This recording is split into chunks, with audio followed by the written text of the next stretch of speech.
So we're going to take a look and see what we can see. The frame.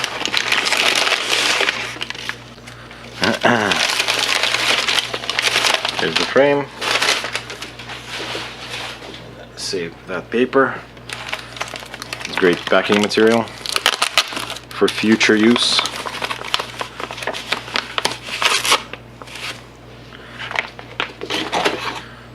Okay. All right. Let's take a look here. Oh, white background needs to be gone. I don't know, can you even see? Maybe like this. It's bad angles.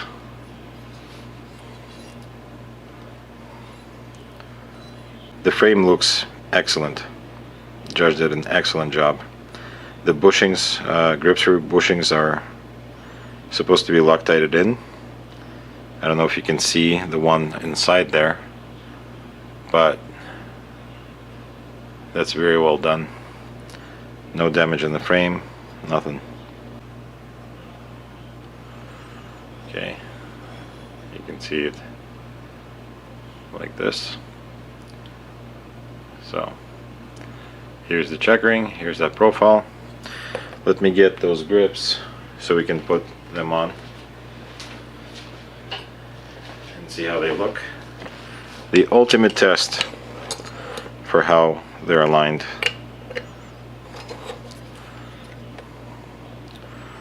So they align pretty well, I think.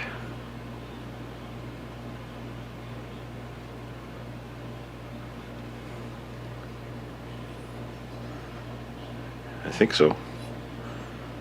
It's hard to tell. For me, I'm looking through the camera, and where's the second grip?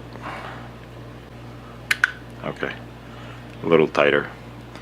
But here's the second grip. Here's how that aligns. Whoop. Here's the first grip, and here's how that aligns. Overall, pretty good. Oh, very comfortable. Very comfortable. And I like it much more than the original bump. It's a little oily. I just put it back together, the gun. So you can see how the grips fit, how they look on it. So pretty good. Turned out pretty decent. So I have this basically custom Beretta. I think we're ready to go to the range and check it out.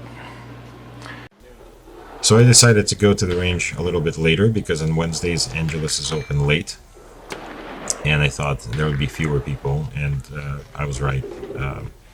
There were very few people. There were a lot of spaces you could set up, basically, so I picked the leftmost spot because then no brass would be raining on me.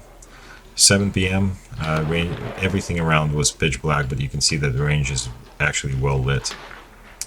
I brought out S&B ammo because I realized that the primers are harder, so I wanted to test the 12-pound hammer spring on this ammo, or this ammo's primers, knowing that they're harder. And for right now, you see I'm shooting a single action mostly, right? Later you'll see that I'm going to be shooting double action as well, just to see that that hammer spring sets off these primers, basically. I know it's not the hardest primer ammo. I just don't buy the stuff that has harder primers. But that 12-pound spring does its job pretty well. The one thing that I kind of forgot about this Beretta, because I haven't shot it in a while, was that the sights required cover hold, where you cover the target basically with the front sight. So all my first rounds went low. Here you see I'm just trying to give you a better perspective on the gun. Even though, I mean, you can't see the grip profile, but I guess what I'm trying to show is that it's still very much controllable. I think it's even more controllable for me. Today was just not one of my best days. I had problems with my stance, my back was hurting, and I'm not making excuses. I'm just saying that I think I could have showed you a better control over the gun if I guess if my back wasn't tired. So I just couldn't get comfortable today. But still, the video still should show you that the gun runs just fine. And out of all of my 9mm ammo, that S&B ammo has the hardest primer. So it sets them off just fine. Now what I'm about to show you is a very boring segment where I just picked up some brass and brought it back to my bench. The reason why I wanted to show it is because on a local forum, a lot of people were saying that range officers basically would collect their brass or steal their brass. Well, I wanted to show that basically if you pick up your brass kind of in a timely fashion, as in you don't just continue shooting until you're out of ammo and then try to find all your brass. I don't know, I've never had issues. I always picked up my brass. You can see arrows passing by, not picking up anything, because they know I'm collecting it. As a matter of fact, today, one of the arrows came over and asked me, hey, you're the guy that picks up brass, right? I said, yes. And he said, I'll tell everybody not to touch it. So here you can see me shooting double action. Again, all the primers are being set off by the 12-pound hammer spring. Seems to be working just fine. I can't wait to put a D slide on this Beretta and actually take out the sear so that I convert it to a full-on D. See how fast I'm loading the mags? Who needs a speed loader? Look at it. Super fast. So I'll keep shooting here for a bit. I'll turn on the sound so that you can hear the sound of gunfire, which at least for me is pretty pleasant. And then I'll change the camera angle and give you a slightly different perspective.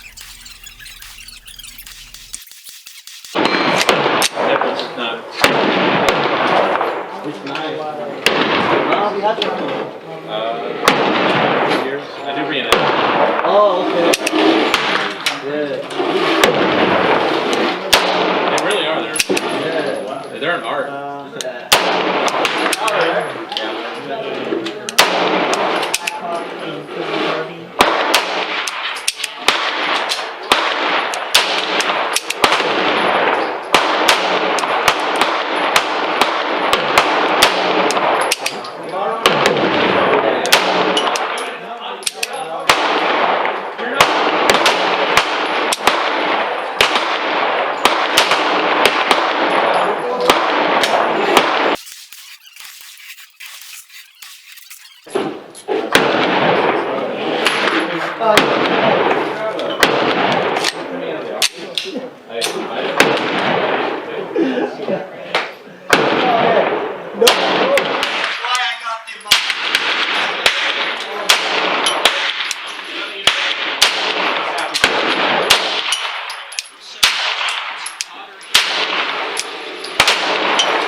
So here I wanted to show you kind of when I'm not fixating on the front sight, the type of group I can produce with this Vertec grip profile. And they're kind of going a little bit around I think it's a 3-inch target, the stick-on. I think these are 3 inches. So, and then I tried to focus a little bit more, and I still threw a couple of rounds. But when I focused a little bit more, the group got a little bit tighter. And you can see, I mean, this is pretty slow fire. But when you're focused, I mean, Beretta is a great gun. That's one flyer, one of the rounds I threw, and right now I'm going to throw another right there. So that was me. Just didn't track the front sight correct. You ever roll them? Reenacting it. I don't know why.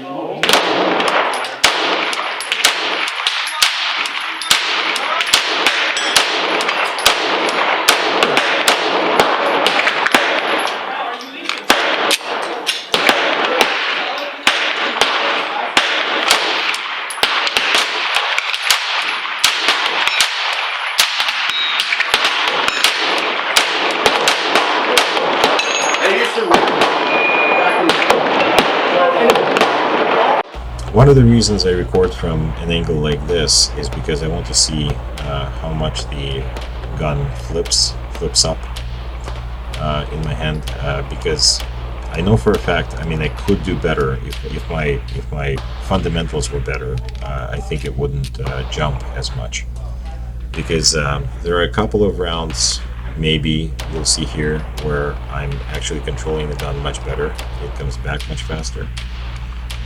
And then eventually I just loosen up or whatever. I change something, and then the gun starts jumping around quite a bit. But anyway, thank you for watching. I'm really liking this Vertec profile.